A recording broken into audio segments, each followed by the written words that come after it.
Now, if you're one of 9 million people who rent their home, you may be used to dealing with hazards like leaky pipes, broken boilers, and those unexpected rent rises.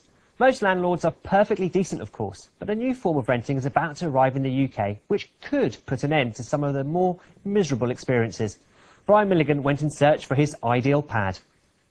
We've got a fob here to have access, and then round to the kitchen.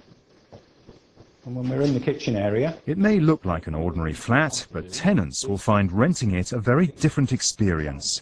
The landlord will not be an individual, but a corporate rental brand. If tenants can be kept happy, they should stay longer, and the company will make more money. In theory, a virtuous circle.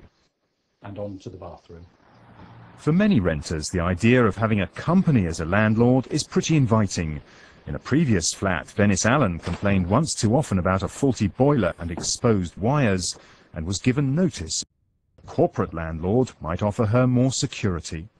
You're not going to be asked to leave. If you pay your rent on time as a good tenant, then there's going to be no reason why you couldn't stay there indefinitely, and I think as a renter that is really attractive.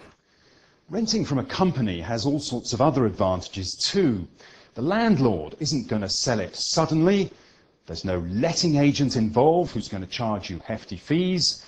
If something goes wrong with the boiler, you simply tell the concierge.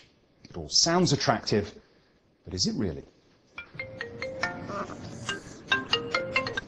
Hello, Generation Rent. One organisation that represents private tenants is pretty sceptical about the idea. It claims the first development in Archway in North London will be totally unaffordable for ordinary earners.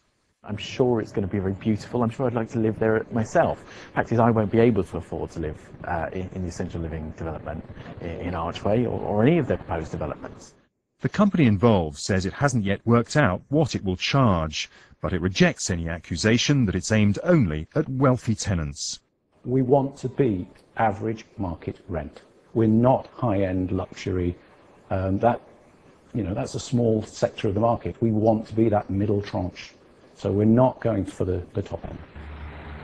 The first flats will be available for rent in North London in 2 years' time, and the company is promising to build 5,000 across the southeast. If they prove popular, the idea could just alter the whole rental landscape. Brian Milligan, BBC News.